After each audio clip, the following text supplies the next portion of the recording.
Now I've promptly come to our present poem, My Own True Family. What do we find in this poem? We find a dreamlike experience of a child who goes to an oak wood hunting for a stag, has rather a terrible experience there, and comes out a changed person. একটি ছেলে সে একটা okay উডের মধ্যে প্রবেশ করছে এবং সেইখানে প্রবেশ করার পর সেখানে তার একটা ভয়ঙ্কর অভিজ্ঞতার সাক্ষী সে হচ্ছে এবং তারপর যখন সে বেরিয়ে আসছে ওখান থেকে তখন আমরা দেখছি যে সে একদম একটি বদলে যাওয়া মানুষ। প্রথম 3 লাইন কবিতার আমি পড়ি। আমি তোমাদেরকে প্রথম বাংলা মানেটা বলে দেব। বাংলা মানেটা বলে দেওয়ার পর আমি প্রত্যেকটি ওয়ার্ডের যে ইংরেজিতে ইন্টারপ্রিটেশন কি হবে বুঝিয়ে দেব, তার ইনার সিগনিফিকেন্স কি হবে বোঝাবো, আলোচনা করব সমস্ত কিছু। কেন কোনো একটা পার্টিকুলার ওয়ার্ডকে ব্যবহার করা হয়েছে, কেন অন্য কোনো শব্দ ব্যবহার করা হয়নি, এইগুলো আমি আলোচনা করার চেষ্টা করব। প্রথম 3 লাইন আমরা পড়ে ফেলি। First 3 lines of the poem. Once I crept into an oak wood. I was looking for a stag. I met an old woman there, all nobly stick and rag. She said, I have your secret here inside my little bag. আমার সঙ্গে সাক্ষাৎ হয়েছিল। আমি দেখেছিলাম একটি বয়স্ক মহিলাকে একটি ওক উডে। আমি একটা ওক উডের মধ্যে চুপি সারে প্রবেশ করেছিলাম, কারণ আমি একটা হরিণের পিছনে দৌড়াচ্ছিলাম। I met an old woman there. সেখানে আমার সাথে দেখা হয়েছিল একজন বয়স্কা মহিলার। All nobly, খুব কুৎসিত দেখতে। Stick and rag, হাতে স্টিক এবং র্যাগ অর্থাৎ ছিন্ন পোশাক, ছেঁড়া পোশাক পরিহিতা। She said, সেই মহিলাটি বলল, I have your secret inside my little bag. এই দেখো, তোমার সমস্ত গোপন কথা আমার এই ব্যাগের মধ্যে কিন্তু লুকানো আছে।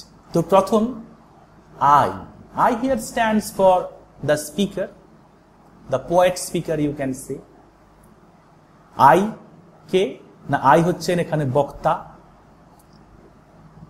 And he crept into an oak wood, এবং সে চুপিসারে প্রবেশ করেছিল একটি okay উডে। We may take that this is a boy, grown up man হয়তোবা নয়, একটি ছেলে। সে একটি স্ট্যাগকে তাড়া করে সেখানে প্রবেশ করেছিল একটা ওক উডের মধ্যে। ক্রেপ্ট কথাটির অর্থ কি? ক্রিপ কথাটির অর্থ হচ্ছে to go timidly or cautiously so as to escape notice, অর্থাৎ চুপি সারে কোনো জায়গায় প্রবেশ করা যাতে কেউ দেখে না ফেলে। Y creep? কেন ক্রিপ শব্দটা কেন ব্যবহার করলেন কবি? তিনি তো বলতে পারতেন I walked into an oak wood, তিনি বলতে পারতেন I ran into an oak wood. অনেক কথা তিনি বলতে পারতেন, অনেক শব্দ ব্যবহার করতে পারতেন, কিন্তু তিনি একটা পার্টিকুলার ওয়ার্ড ব্যবহার করলেন। সেই ওয়ার্ডটা কি না ক্রিপ, যে শব্দটার মানে হলো চোরের মতো চুপিসারে প্রবেশ করা, অর্থাৎ টু এসকেপ নোটিস, কেউ যাতে দেখে না ফেলে। যে কাজটা সে করছে, he was trying to hunt an animal, a stag. এই কাজটা কিন্তু মোটেই ভালো কাজ নয়। This is an act of sin. This stag stands for an endangered species. এই স্ট্যাগকে হত্যা করা মানে আমাদের এনভায়রনমেন্টকে ধ্বংস করা। তো সেই কাজটা মোটেই ভালো কাজ নয়। It is a punishable act. It is a culpable act. দোষের কাজ, এবং সেই জন্য সে চুপি সারে প্রবেশ করেছে। Oak is a large tree that is common in northern countries. It is found in plenty in America. Stag, you know, stag means a male deer. একটা পুরুষ হরিণকে বলা হয় স্ট্যাগ, জানো তোমরা আশা করি। Old women, old women here stands for mother nature. And why old? কেন old হিসেবে তাকে দেখানো হয়েছে?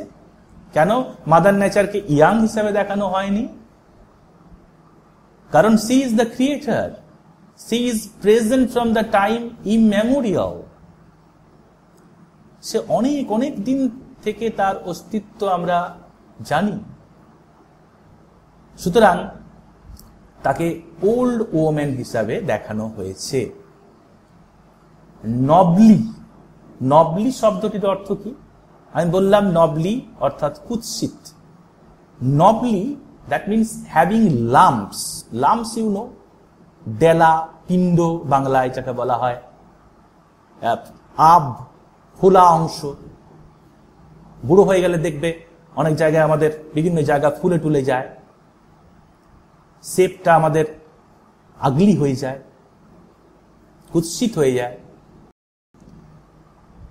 So নবলি means having lumps which give a misshapen appearance.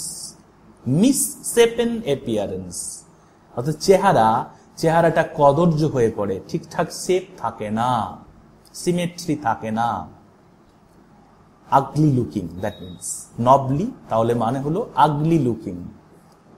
Stick and rags, having a stick to support and wearing torn dirty clothes.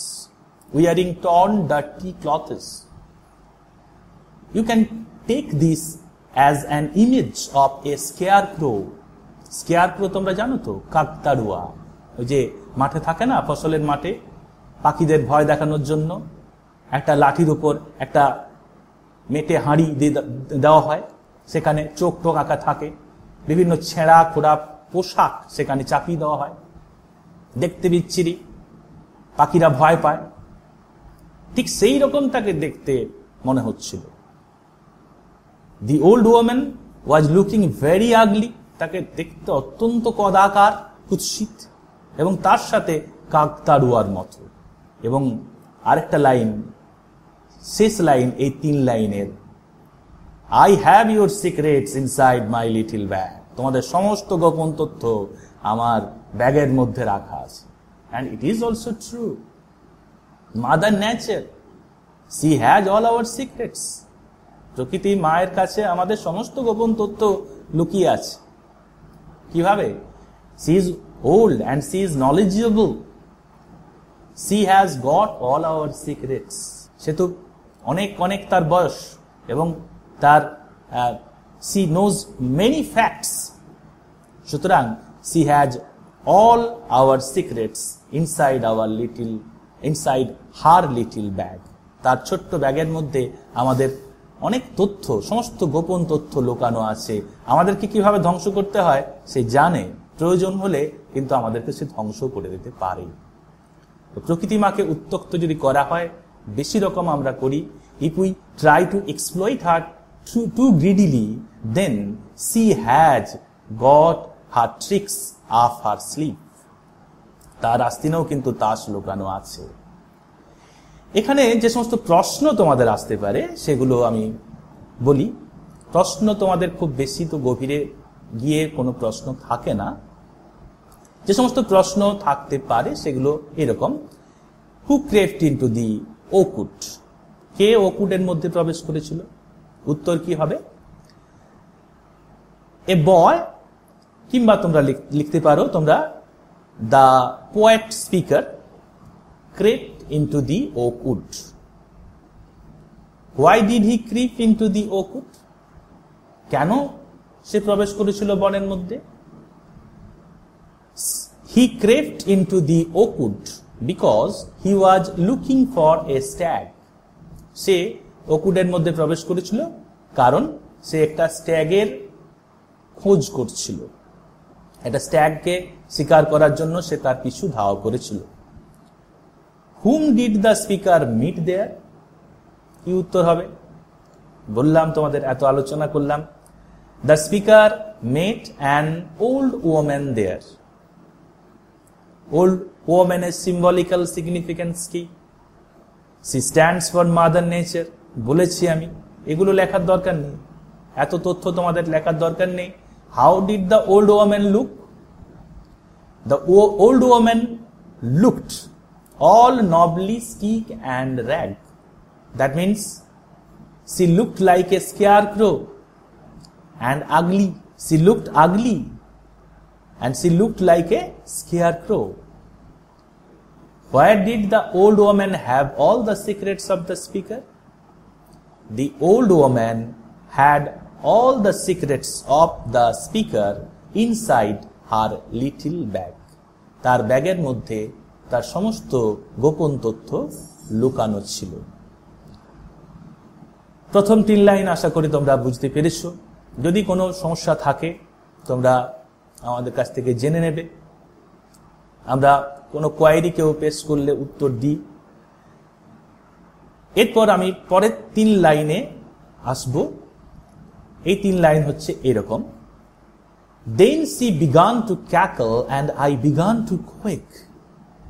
She opened up her little bag and I came twice awake, surrounded by a staring tribe and me tied to a stake. এরপর সে খুব ভয়ঙ্কর ভাবে একটা শব্দ করতে থাকলো। began to cackle, ভয়ঙ্কর শব্দ করতে থাকলো, and I began to quake. Quake means shiver, tremble, আর ভয়ে সেই শব্দ শুনে ভয়ে আমি কাঁপতে থাকলাম। She opened up her little bag, এবং তারপর সেই ছোট্ট ব্যাগটা যখন সে খুললো, I became twice awake, আমি যেন দ্বিতীয়বার জেগে উঠলাম। এবং আমি কি দেখলাম? Surrounded by a staring tribe, একদল লোক, উপজাতি লোক, তারা যেন আমাকে ঘিরে রেখেছে চারদিক থেকে, and me tied to a stake, এবং আমি যেন একটা খুঁটির সঙ্গে বাঁধা রয়েছি। আমাকে কেউ বেঁধে রেখেছে একটা খুঁটির সঙ্গে, আর চারিদিকের থেকে আমাকে ঘিরে রেখেছে একদল মানুষ। স্টেয়ারিং, এক দৃষ্টে তারা আমার দিকে তাকিয়ে আছে, যেন প্রতিশোধ নিতে চাইছে, ভয়ঙ্কর কিছু ঘটাতে চাইছে। Cackle, cackle means to make a loud unpleasant sound. Cackle শব্দটির অর্থ হলো একটা খুব উচ্চ স্বরে এবং খুব বিশ্রী আওয়াজ করা, unpleasant sound, a sound not sweet to the years, rather heart the years, যেটা কানের পক্ষে মোটেই ভালো নয়, বরং কানের পক্ষে পীড়াদায়ক। She opened up her little bag. Cackle শব্দটার মানে বললাম, কোয়েক শব্দটার মানে আগে বলেনি। কোয়েক শব্দটার মানে আমি বললাম যে ইট মিনস টু কুইভার, টু ট্রেম্বল, আমি ভয়ে কাঁপতে থাকলাম। ট্রেম্বল মানে কাঁপা, কোয়েক কাঁপা। সে যখন ক্যাকল অর্থাৎ উচ্চস্বরে ওই রকম বিশ্রী শব্দ করতে থাকলো, আমি ভয়ে কাঁপতে থাকলাম। She opened up her little bag, সে তার ছোট্ট ব্যাগটা খুললো, and I came twice awake, আমি যেন দ্বিতীয়বার জেগে উঠলাম। এই ফ্রেজটা I came twice awake, phrase না বলে ক্লজ বলাই ভালো। পুরো মিনিংটা, পুরো ক্লজটার মিনিং কি? came twice awake, দ্বিতীয়বার জেগে উঠলাম। এর অর্থ হলো যে came to a sudden realization, woke up fully from a trance-like condition, অর্থাৎ ওই কোনো একটা বিশেষ অবস্থা থেকে হঠাৎ জেগে ওঠা। অনেক সময় আমরা জেগেও ঘুমিয়ে থাকি, তাই না? আমরা সবকিছু বুঝতে পারি না। কোন একটা সিচুয়েশন, সেই পার্টিকুলার সিচুয়েশনটা হয়তো আমরা কি ঘটছে আমরা বুঝতে পারছি না, এরপর হঠাৎ করে আমাদের মধ্যে একটা উপলব্ধি এলো, আমরা বুঝতে পারলাম সিচুয়েশনটা কি। এরকম ঘটে, আমাদের চিন্তা শক্তি বা বোধ শক্তি সবসময় কাজ করে না। তারপর হঠাৎ যেন আমাদের মধ্যে একটা সাডেন রিয়েলাইজেশন আসে, একটা হঠাৎ করে উপলব্ধি করি যে হ্যাঁ বিষয়টা হচ্ছে এই।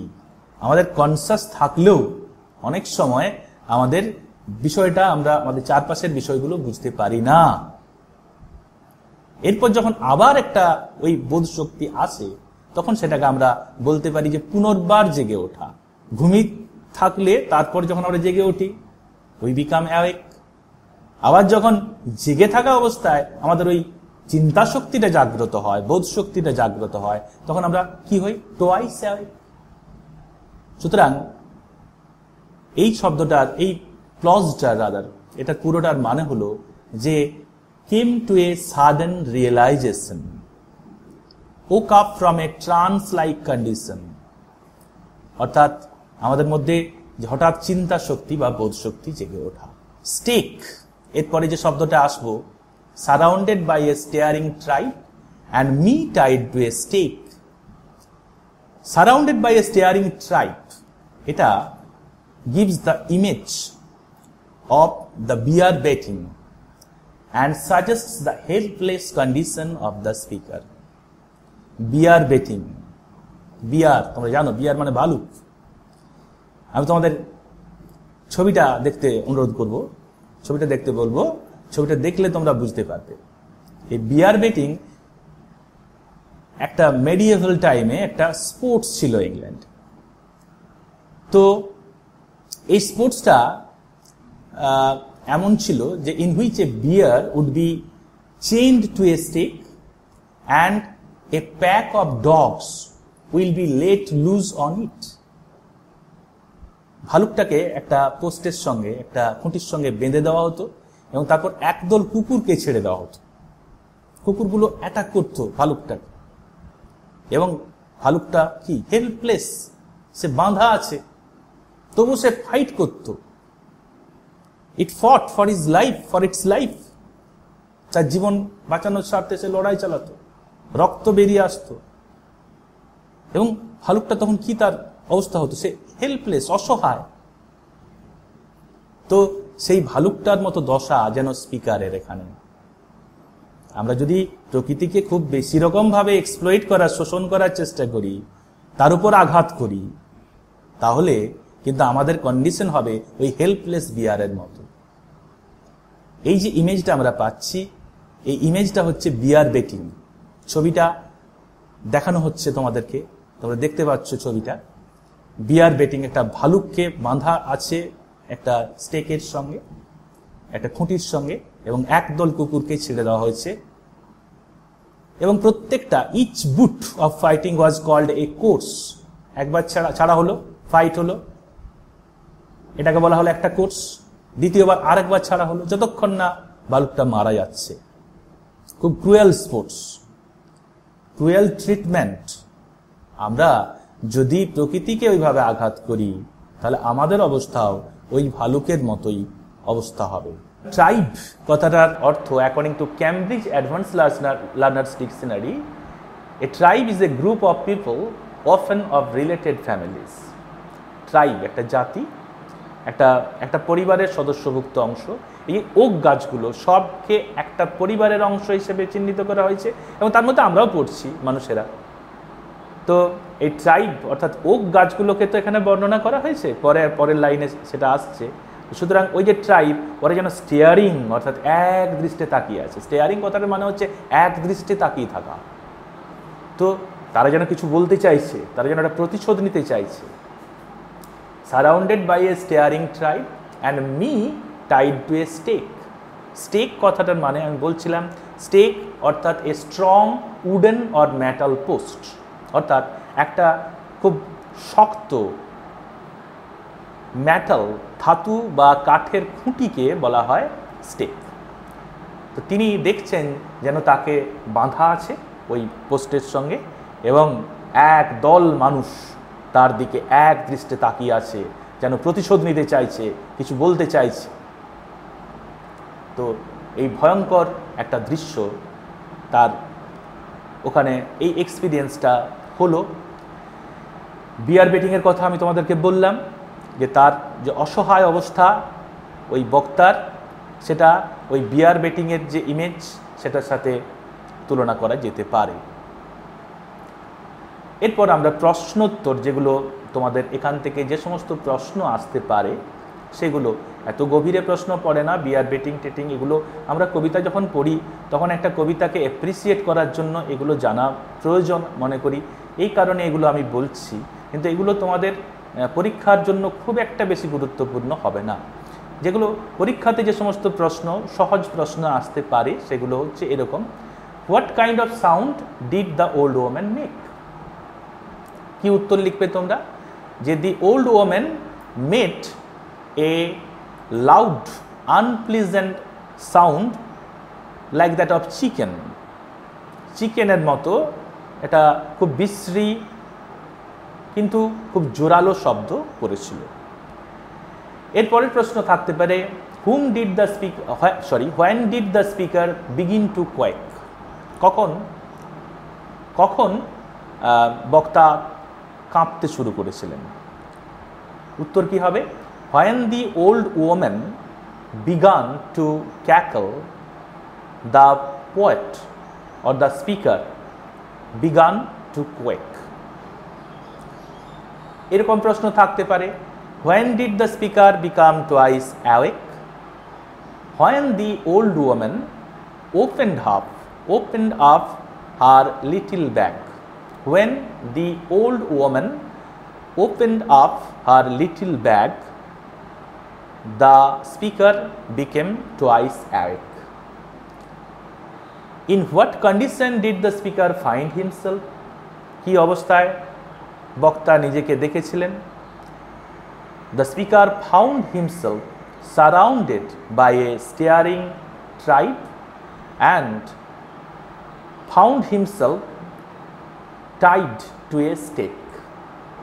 অর্থাৎ নিজেকে তিনি আবিষ্কার করেছিলেন যেন একটা খুঁটির সঙ্গে বাঁধা অবস্থায়, এবং একদল মানুষ যেন তার দিকে এক দৃষ্টে